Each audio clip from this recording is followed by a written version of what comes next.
6 years ago, my sister stole my millionaire fiancé, the man I was ready to marry. Now, at our mother's funeral, she arrived with him, flashing her diamond ring, and sneered, "Poor you, still alone at 38. I got the man, the money, and the mansion." I smiled, looked her dead in the eyes, and said, "Have you met my husband yet?"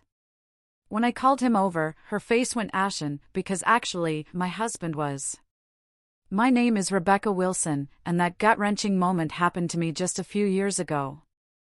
I was 38, standing at my mother's funeral, a day I'd been dreading for far too many reasons, the biggest being the inevitable arrival of my sister, Stephanie. 6 years had passed since she ripped my life apart, stealing Nathan, my millionaire fiancé, the man I was so sure I'd spend forever with.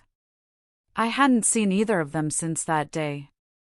But when they finally walked in, Stephanie, with that diamond ring sparkling, that smug smile plastered across her face, I felt a calm I never expected.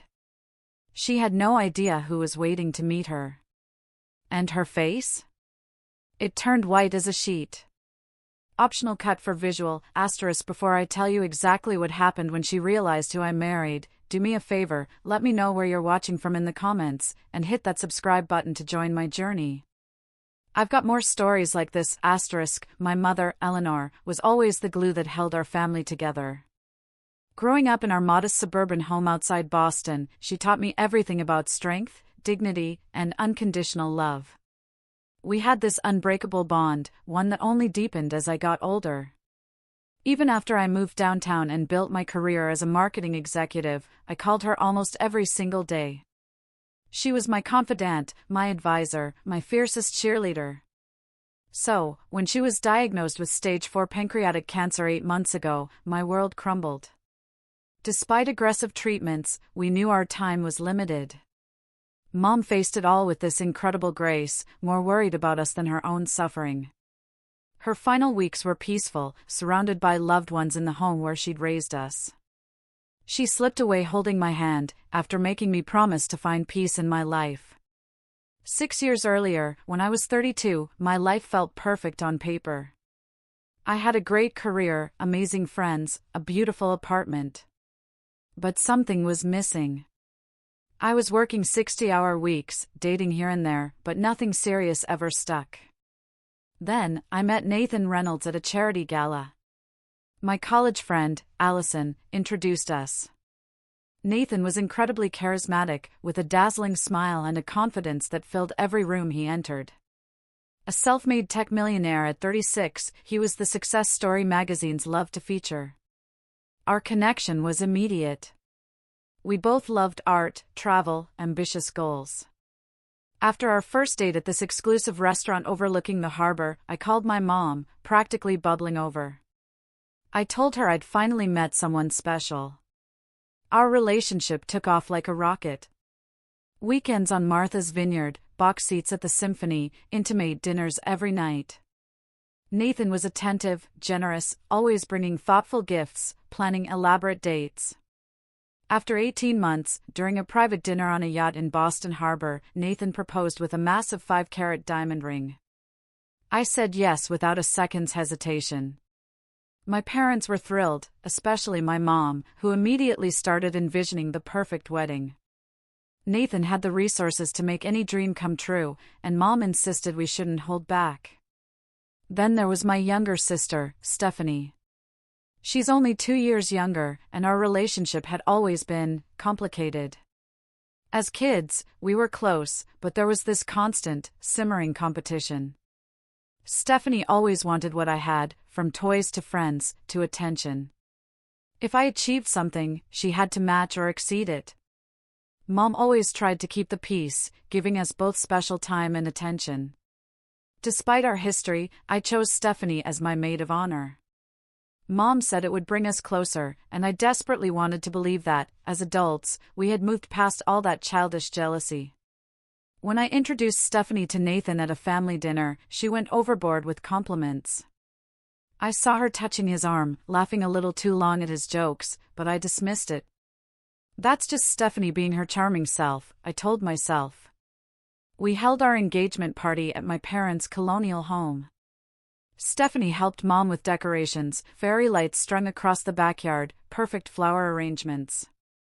Throughout the evening, I caught her watching Nathan across the room. But when our eyes met, she'd quickly flash a smile and raise her glass in my direction. Later that night, as guests were leaving, Mom pulled me aside in the kitchen. "Rebecca, dear," she said, carefully arranging leftover appetizers, "I notice Stephanie seems quite taken with Nathan." "She's just being friendly, Mom," I replied, washing champagne flutes. "Besides, she's dating Brian, that pharmaceutical rep." Mom nodded, but didn't look convinced. "Just be careful, honey. You know how your sister can get when you have something she admires." I kissed her cheek, assuring her everything was fine. "We're adults now, Mom. Stephanie's happy for me. I'm sure of it." How wrong I was. How painfully, devastatingly wrong. 3 months before our wedding, I started noticing subtle changes in Nathan. He began working later, answering texts at odd hours with excuses about international clients. Our usual Friday date nights were suddenly being rescheduled due to emergency meetings. When we were together, he seemed distracted, constantly checking his phone, offering only partial attention to our conversations. More concerning, he started criticizing things he once loved about me. My laugh was suddenly too loud in public. My favorite blue dress, one he used to adore, now made me look washed out. Even my habit of reading before bed, which he'd found endearing, became annoying because the light kept him awake. Meanwhile, Stephanie started calling me more frequently, always with questions about wedding details. "I just want everything to be perfect for my big sister," she'd say. Mom was handling most of the planning, but Stephanie volunteered to help with vendor meetings I couldn't attend due to work.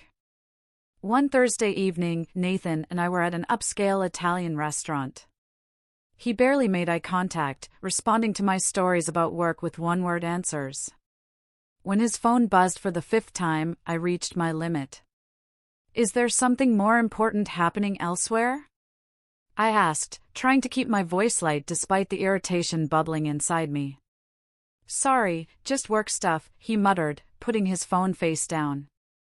"You know how it is before a product launch."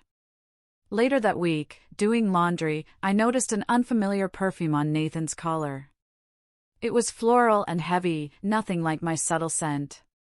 When I confronted him, he explained he'd been in meetings all day with a potential investor, a Rebecca Mills, who apparently wore overpowering perfume and had hugged him goodbye. The explanation sounded plausible. I wanted to believe him. The next morning, over coffee, I called my friend Allison, expressing my concerns. "Every relationship gets jittery before the wedding," she reassured me. "Parker and I fought constantly the month before ours, and now we've been married 5 years. But the knot in my stomach wouldn't dissolve." Mom noticed my anxiety during our weekly lunch. "You seem distracted, sweetheart," she said, reaching across the table to touch my hand. "Wedding stress, or something else?" I forced a smile. "Just busy with the final arrangements. Everything's fine." But everything wasn't fine. I started making more effort, thinking maybe I'd been taking Nathan for granted. I booked a spa day, bought new lingerie, tried cooking his favorite meals. The more I tried, the more distant he became. Then came the cake tasting appointment, one Nathan had been looking forward to for weeks. That morning, he called, claiming an unexpected meeting with investors. "Stephanie can go with you," he suggested. "She knows my preferences anyway." When I hung up, I felt sick. How did my sister know my fiancé's cake preferences better than I did? Still, I accepted her offer to join me. The next day, cleaning Nathan's car before a dinner party, I found an earring wedged between the passenger seat and center console. A dangling silver earring with a tiny sapphire. I immediately recognized it. Stephanie had worn those earrings to my engagement party, a gift from our grandmother. When I showed Nathan that evening, his face remained perfectly composed.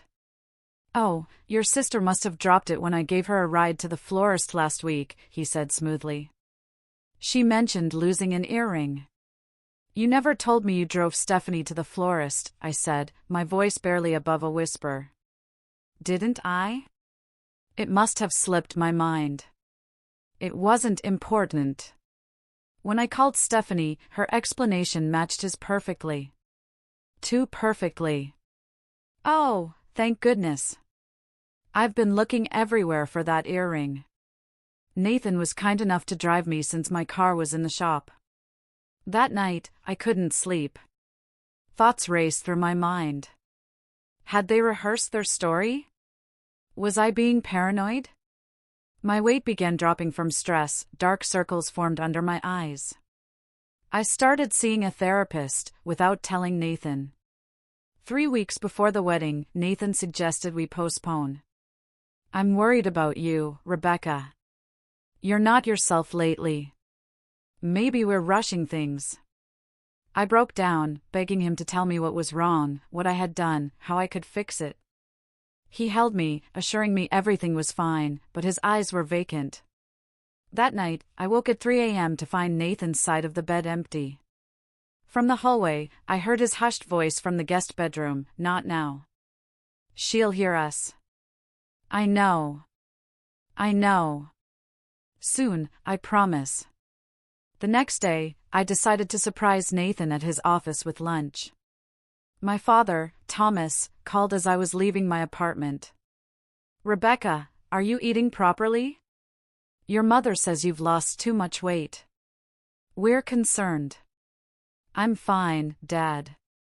Just pre-wedding jitters. I'm actually bringing Nathan lunch right now." "Good.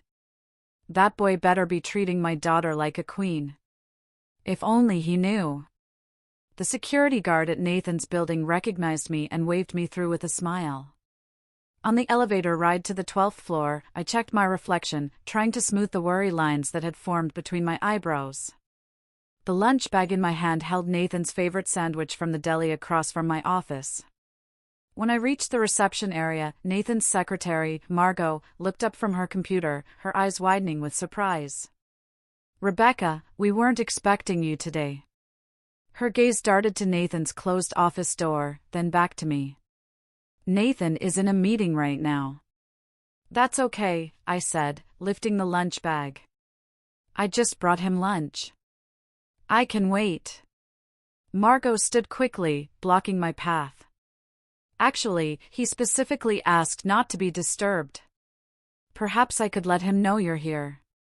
Something in her nervous manner triggered my suspicions. "Is he alone in there, Margot?" Her hesitation told me everything. Before she could respond, I walked past her and pushed open Nathan's office door. The scene burned into my memory forever. Nathan, leaning against his desk, his hands on my sister's waist, her arms wrapped around his neck, their lips locked in a passionate kiss. Neither noticed me at first, giving me several excruciating seconds to absorb every detail. Stephanie's skirt pushed up, Nathan's tie loosened, the familiarity in their embrace that spoke of countless similar moments. When the door clicked shut behind me, they sprang apart. 3 faces, frozen in a tableau of shock. "Rebecca." Nathan recovered first, straightening his tie. "This isn't what it looks like." Stephanie didn't even attempt such a transparent lie. Instead, she lifted her chin. Defiantly. "We didn't plan this. It just happened." The calm that washed over me was surprising. "How long?" Nathan glanced at Stephanie, then back at me. "Rebecca, let's discuss this privately." "How long?" My voice remained steady. "For months," Stephanie answered. "Since the engagement party." 4 months. Nearly half our engagement. While I'd been selecting wedding invitations and choosing floral arrangements, they had been betraying me. Nathan moved behind his desk, distancing himself physically, as if preparing for a business negotiation. "I didn't mean for this to happen, Rebecca. Sometimes feelings change. I was going to tell you after." "After what? After the wedding? After our honeymoon?" I was trying to find the right time. His voice had that practiced smoothness he used for difficult client meetings. The lunch bag dropped from my hand. I trusted you. Both of you. Stephanie, at least, had the decency to look uncomfortable. It just happened, Becca. We tried to fight it. Don't call me Becca.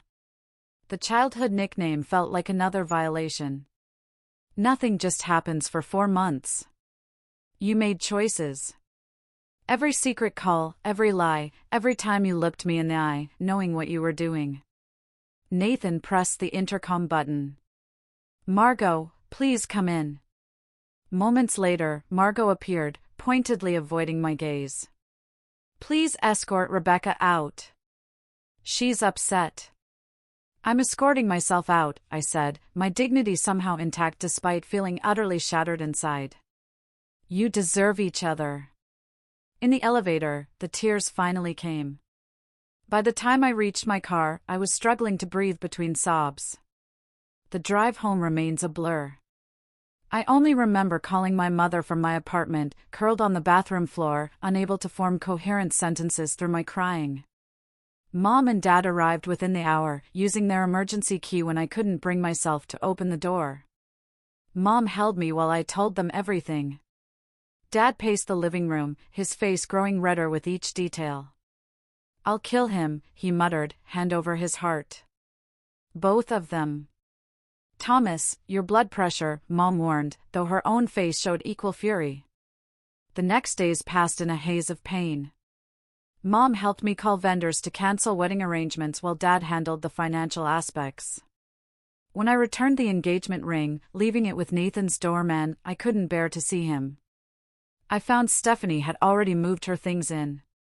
Most of her clothes were there, family photos arranged on shelves that once held mine.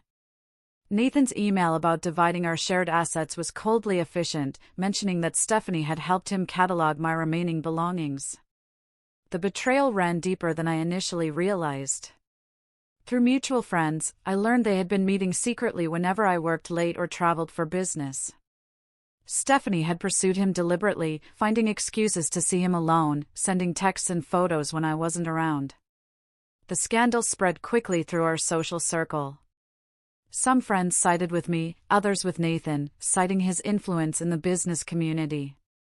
Several admitted they'd noticed the flirtation between Nathan and Stephanie, but hadn't wanted to get involved. Their cowardice stung almost as much as the betrayal. Mom became my lifeline during those dark months. She brought food when I couldn't eat, listened to my tearful rants, and stayed overnight when the loneliness became unbearable. She tried repeatedly to mediate between Stephanie and me, inviting us both to family dinners that inevitably ended in intense silence or bitter arguments. During one such dinner, Stephanie snapped after I refused to pass her the salt. You always got everything first, Rebecca. The grades, the job, the apartment. For once, I got something before you did. My fiancé wasn't a prize to be won, I replied, my voice shaking. He was the man I loved and trusted. Mom put her fork down. Stephanie Marie Thompson. Apologize to your sister right now. For what? Being honest? Nathan chose me. He loves me now. I stood, napkin thrown onto my plate. I can't do this anymore, Mom. I'm sorry. It was the last family dinner I attended with Stephanie present. Dad's heart problems worsened from the stress of his daughter's feud, requiring medication adjustment and additional doctor visits. Mom aged years and months, the lines around her eyes deepening as she tried desperately to hold her family together. 6 months after discovering Nathan and Stephanie's betrayal, I hit rock bottom. My therapist diagnosed me with depression and recommended medication. Work suffered as I struggled to focus, eventually losing a major client after a disastrous presentation where I broke down crying. My boss suggested a leave of absence. But I knew staying in Boston, where memories lurked around every corner, would only prolong my suffering. When a marketing director position opened in our Chicago branch, I applied immediately. The interview went surprisingly well, my desperation for change, perhaps, read as enthusiasm. 2 weeks later, I received the offer. Mom helped me pack my apartment, carefully wrapping photos and mementos in tissue paper. As we sorted through my belongings, deciding what to keep and what to donate, she broached the subject that hung between us. "Will you ever consider forgiving Stephanie?" she asked, sealing a box with packing tape. I continued folding sweaters without looking up. "I don't know, Mom. Not now. Maybe not ever. Forgiveness isn't about them deserving it," she said softly. "It's about freeing yourself." "I am freeing myself," I said. "I'm moving to Chicago." Mom sat beside me on the bed, taking my hands in hers. "Running away isn't the same as healing, sweetheart." Tears filled my eyes. "I need space to even begin to heal. Can you understand that?" She nodded, pulling me into a tight hug. "Promise you'll call. Promise you won't shut us out completely." "I promise." Saying goodbye to my parents was harder than I anticipated. Dad held me longer than usual, his voice gruff with emotion. "You show them, kiddo. Build a life so good they'll choke on their regret." My first weeks in Chicago were lonely and doubt-filled. My studio apartment felt sterile, unfamiliar. I worked long hours to avoid going home to empty rooms, eating takeout at my desk, falling into bed exhausted each night. Then came the news that twisted the knife deeper. Mom called one Sunday morning, her voice cautious. "Rebecca, I feel you should hear this from me rather than social media. Stephanie and Nathan got married yesterday." The small civil ceremony had been featured in Boston Magazine's society pages, Nathan's business connections ensuring coverage despite the modest scale. The accompanying photo showed them beaming outside the courthouse, Stephanie wearing a simple white dress, my former engagement ring prominently displayed on her finger. That night was my lowest point. I drank an entire bottle of wine alone, scrolled through old photos of Nathan and me, and cried until my eyes swelled shut. I called in sick to work the next day, unable to face the world. But something shifted during those dark hours alone. As morning light filtered through my blinds, I made a decision. This would be the last day I gave them power over my happiness. I deleted all photos of Nathan from my phone, blocked both him and Stephanie on social media, and took a long shower, imagining my pain washing away down the drain. At work, I threw myself into projects with renewed focus. My boss noticed the change, assigning me to more significant clients. I developed a reputation for creativity and dedication, earning respect in my new office. My first real Chicago friend was Madison Reynolds, our HR director, who invited me to join her book club. Through her, I met other women, slowly building a social circle. Madison frequently tried to set me up on dates, but I declined each offer. The thought of romantic vulnerability was still terrifying. For months into my Chicago life, I was sent to a technology conference in San Francisco to represent our company. On the second evening, I attended a business dinner with potential clients, seated next to Zachary Foster, a tech investor and entrepreneur who had recently relocated from Seattle. Zachary was different from Nathan in every way. Where Nathan had been flashy and charming, Zachary was understated and genuine. His quiet confidence and thoughtful questions drew people in without demanding attention. When he spoke about his work, his passion was evident, but never boastful. He asked for my card after dinner, and I gave it without expectation. To my surprise, he emailed the next morning asking if I'd like to continue our conversation about digital marketing trends over coffee before the day's sessions. Over the next 3 months, Zachary and I maintained professional contact. He referred clients to my agency, and I introduced him to my Chicago business connections. Madison noticed our frequent work lunches and raised an eyebrow. "He likes you, Rebecca. And not just professionally." "We're just colleagues," I insisted. "Colleagues don't look at each other the way he looks at you." Eventually, Zachary asked me to dinner at a restaurant unrelated to work. I panicked, almost canceling twice before forcing myself to go. 20 minutes into the date, discussing our favorite books, I had a full-blown panic attack. My hands shook, breathing became difficult, tears welled in my eyes. Instead of being embarrassed or annoyed, Zachary moved to sit beside me, speaking calmly until my breathing normalized. He drove me home without pressure or questions. The next day, flowers arrived at my office with a note, no pressure, no expectations. Just hoping you're feeling better. Zachary. That evening, I called him and shared everything about Nathan and Stephanie. He listened without interruption, then shared his own story of heartbreak from his past marriage that ended when his wife left him for his business partner, taking half their joint company in the divorce. Broken trust leaves scars, he said. Anyone worth your time will understand that healing isn't linear. Over the following months, we built a foundation of friendship first. Zachary never pushed for more than I could give, respecting my boundaries while remaining steadfastly present. For our 5th date, he cooked dinner at his apartment instead of taking me to a crowded restaurant that might trigger my anxiety. When panic occasionally resurfaced, he knew exactly how to help me through it. For the first time since Nathan, I began to believe that maybe, just maybe, trust was possible again. 1 year after moving to Chicago, I barely recognized my life. My promotion to senior marketing director came with a corner office overlooking the river. My circle of friends had expanded beyond Madison to include several close confidants. And most surprisingly, I had fallen deeply in love with Zachary. Unlike Nathan's flashy courtship, Zachary's love manifested in consistent, thoughtful ways. He remembered small details, like how I preferred oat milk in my coffee or which true crime podcasts I followed. He respected my independence while offering unwavering support. Most importantly, he never compared me to anyone else or tried to change me. I met Zachary's sister, Caroline, during her visit from Portland. We connected immediately, exchanging numbers and developing our own friendship independent of Zachary.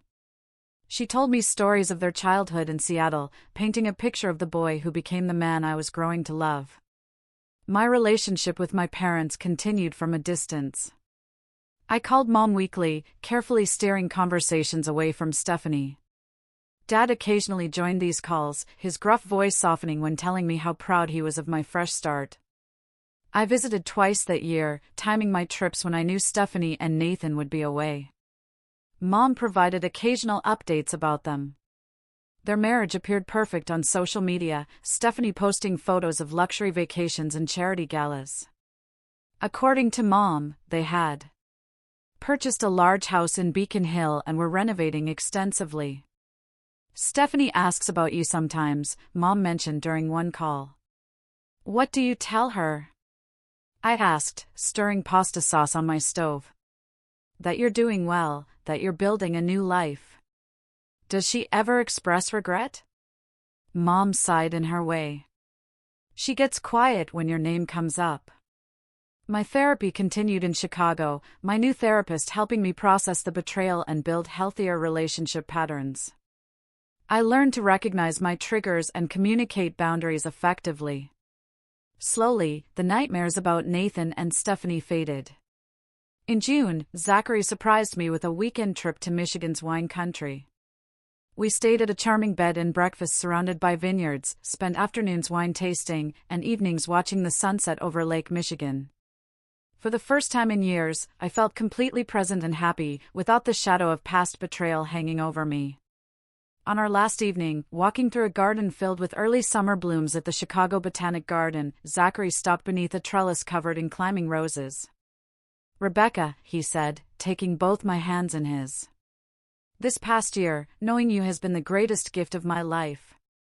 When he knelt, producing a ring box from his pocket, panic flashed briefly. Images of Nathan's proposal threatened to overshadow this moment. But looking into Zachary's eyes, I saw only sincerity and love. I'm not asking for an answer today, he said, seeming to read my hesitation. I just want you to know that whenever you're ready, whether that's tomorrow or next year, I'll be here. Tears filled my eyes, but not from fear or pain. Yes, I whispered. I'm ready now.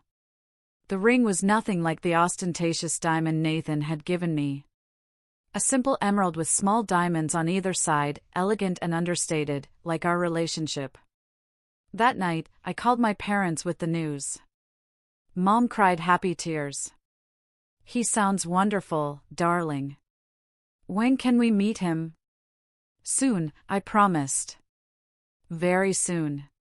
We planned a small wedding, only 30 guests at a historic Chicago venue.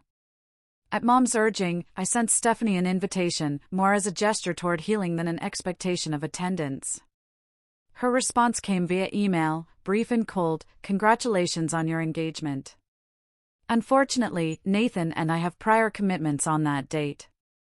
Best wishes for your future." Mom was disappointed, but unsurprised.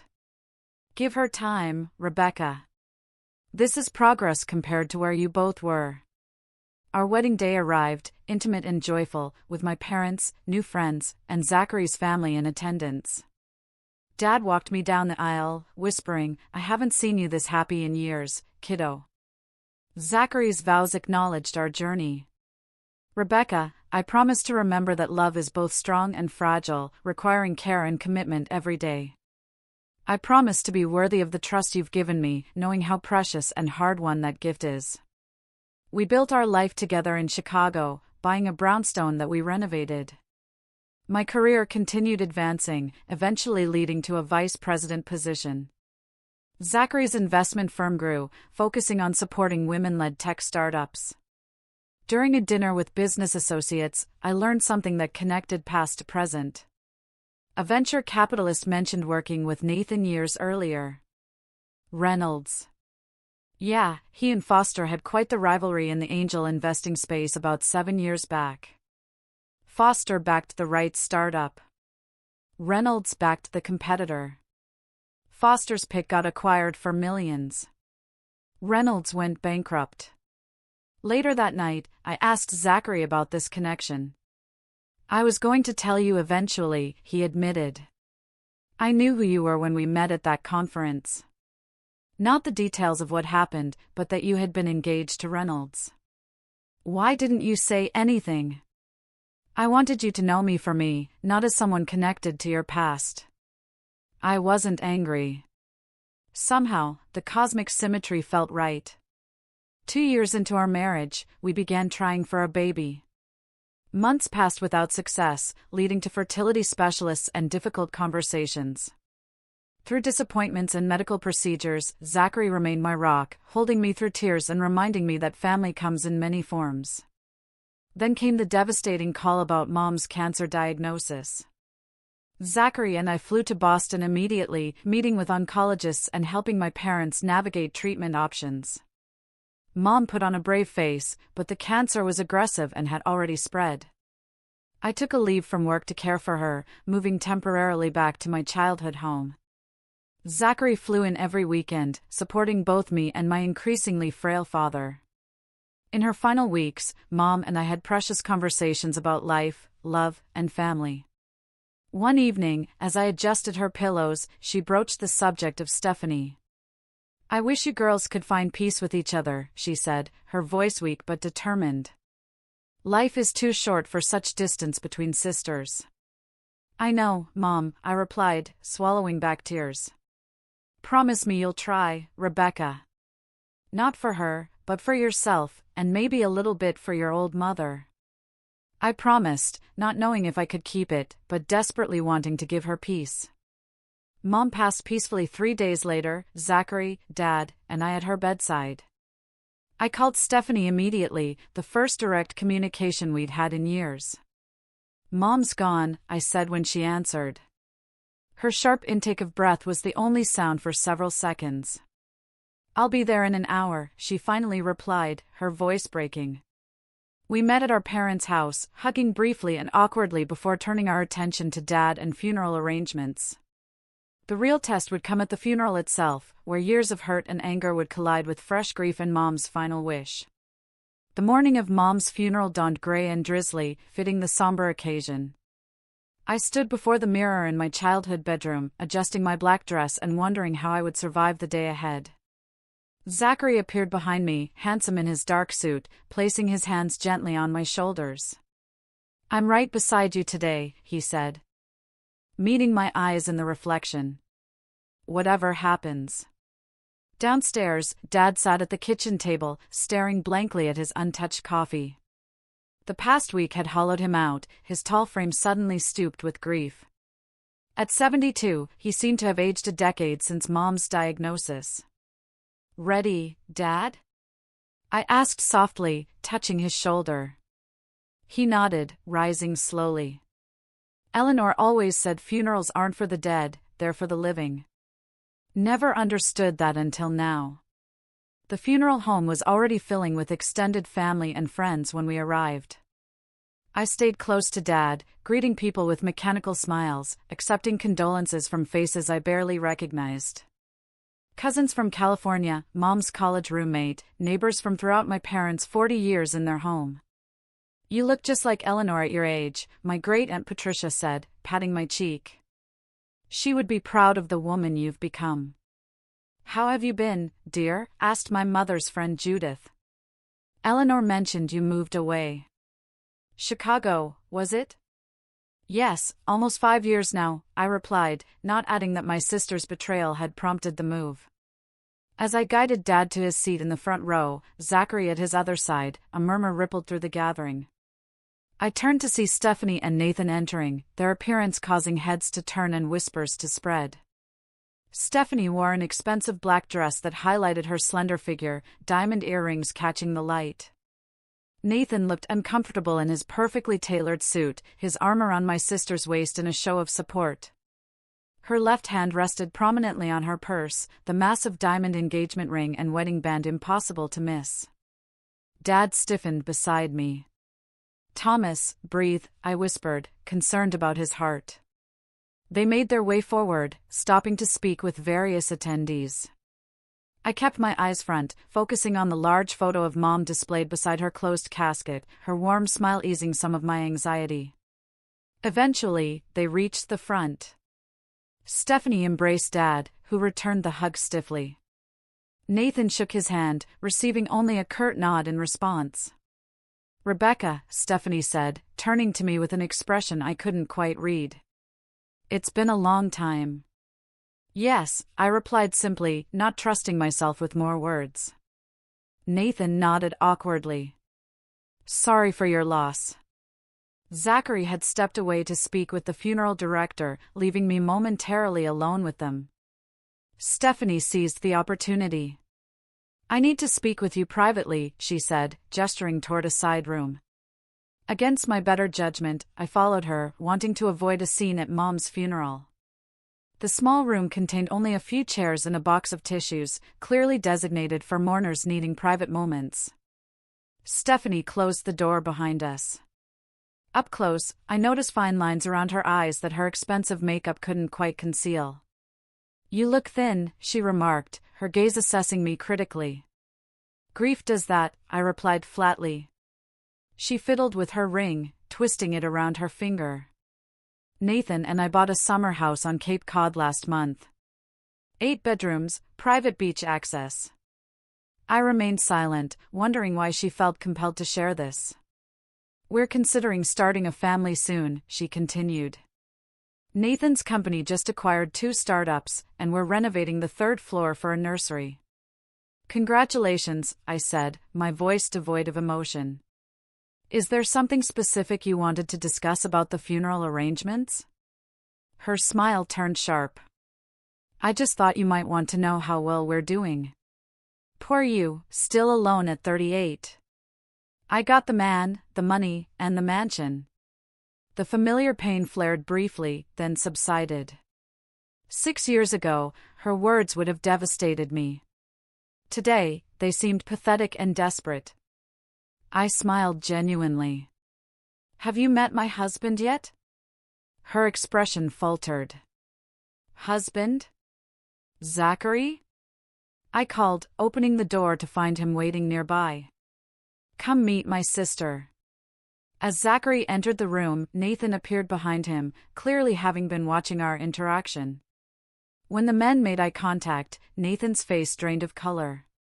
Foster, he said, his confident demeanor cracking. Reynolds. Zachary's tone remained professional but cool. It's been what, 7 years? Not since Macintosh acquired Initech instead of your client CompuServe, right? Nathan swallowed visibly. You two are married? 2 wonderful years now, I confirmed, slipping my hand into Zachary's. Zachary Foster, Stephanie repeated slowly. As in Foster Investments. The same, Zachary replied. Rebecca and I met at a tech conference in San Francisco. Nathan attempted to recover his composure. Foster, we should catch up sometime. I've been meaning to reach out about potential collaborations. My schedule's quite full, Zachary replied pleasantly but firmly. But you can contact my office if you'd like. The funeral director appeared, informing us the service was about to begin. As we returned to the main room, whispers followed us, the connection between Zachary and Nathan clearly known in business circles. We had just taken our seats when Dad clutched his chest, his face contorting in pain. Dad! I cried, as Zachary immediately called for help. We moved Dad to a private room, the funeral temporarily delayed. A doctor among the attendees examined him, determining it was likely stress and not another heart attack. Stephanie followed us, genuine concern on her face. Is he okay? Should we call an ambulance? Her voice shook slightly. The doctor says he's stable, I replied, surprised by her sincerity, just overwhelmed. For 20 minutes, we sat together in awkward silence, united only by concern for our father. When he insisted on proceeding with the service, we returned to the main room, the brief crisis creating an unexpected truce. The funeral itself was beautiful and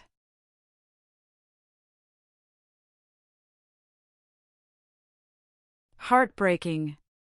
I delivered a eulogy highlighting Mom's kindness, strength, and unwavering love for her family. When Stephanie rose to speak after me, she faltered after only a few sentences, tears overwhelming her. Without thinking, I moved to her side, placing a supportive hand on her back. It's okay, I whispered. Take your time. She gathered herself, completing her tribute to our mother with stories from our childhood that brought both tears and gentle laughter from the attendees. At the cemetery, rain fell softly as we laid Mom to rest. I noticed Nathan standing apart from the main group, checking his watch repeatedly. Stephanie remained by Dad's side, her earlier bravado replaced by genuine grief. The reception at my parents' house was crowded with well-wishers bringing casseroles and sharing memories. Nathan drank heavily, his discomfort evident as several business associates engaged Zachary in animated conversation. I overheard fragments about Nathan's company struggling with recent acquisitions and wondered if Stephanie's boasting had been covering financial troubles. Throughout the day, I maintained the dignity Mom would have expected, focusing on supporting Dad and honoring her memory rather than dwelling on old wounds. As guests began departing, I caught Stephanie watching me from across the room, her expression unreadable but somehow softer than before. The day after the funeral, Zachary needed to return to Chicago for an important board meeting. Are you sure you'll be okay if I go? He asked, packing his overnight bag. I can reschedule. Dad needs help sorting through Mom's things, I explained. I should stay a few more days. I'll be fine. After seeing Zachary off at the airport, I returned to my parents' house to find Dad sitting in Mom's garden, a photo album open on his lap. She labeled everything, he said, showing me Mom's neat handwriting beneath each photo. Said, someday we'd appreciate knowing who was who. That afternoon, I began the painful task of sorting through Mom's closet. Each dress held memories, the blue one from my college graduation, the floral print she wore to Sunday brunches, the elegant gray she'd chosen for my engagement party. I found myself talking to her as I worked, telling her about my life in Chicago, my work, my happiness with Zachary. In her bedside drawer, I discovered a journal bound in soft leather. Inside, Mom had written periodic entries over the past decade. Many mentioned her daughters, her hopes for our reconciliation, her sadness at the rift between us. The final entry, dated just 2 weeks before her death, read, "My greatest regret is leaving with my girls still estranged. Eleanor always fixed things, but I couldn't fix this. I pray they find their way back to each other somehow. The doorbell rang as I wiped away tears. Through the front window, I saw Stephanie standing alone on the porch. No sign of Nathan's car in the driveway. Dad had gone to his brother's house for dinner, leaving me to face my sister alone. I opened the door, uncertain what to expect. "Hi," she said simply. "Can I come in?" In the kitchen, I made coffee while Stephanie sat silently at the table. She looked different without Nathan beside her, smaller somehow, less artificially composed. "Where's Nathan?" I finally asked, placing a mug before her. "At home? He doesn't know I'm here." She wrapped her hands around the mug, but didn't drink. I told him I needed space after the funeral. The silence stretched between us. Years of unspoken words creating an almost physical barrier. "I'm sorry about yesterday," she finally said. "What I said in that room at the funeral home, it was cruel and completely inappropriate." I nodded, acknowledging her apology without immediately accepting it. "I saw Mom's journal," she continued. "Dad showed it to me last night. Her last wish was for us to reconcile." "I found it, too," I replied. "But reconciliation requires more than just proximity, Stephanie. It needs honesty." She looked up, tears filling her eyes. "You want honesty? Here's honesty. I'm miserable, Rebecca. Have been almost since the beginning." The dam broke then, words pouring out between sobs. Nathan had changed shortly after their wedding, becoming controlling and critical. His business had been struggling for years, each new acquisition an attempt to save a sinking ship. The houses, the cars, the vacations, all leveraged on mounting debt. Their marriage was a carefully constructed facade, maintained for business connections and social standing. "He monitors my spending, checks my phone, questions my every movement," she admitted. "The Nathan you knew doesn't exist anymore." Maybe he never did. "Why stay?" I asked. "Shame," she answered immediately. "How could I admit what I'd done to you? Destroyed our family for something that turned out to be a mirage. And then there's the prenup. I leave with nothing." I pushed Mom's journal across the table.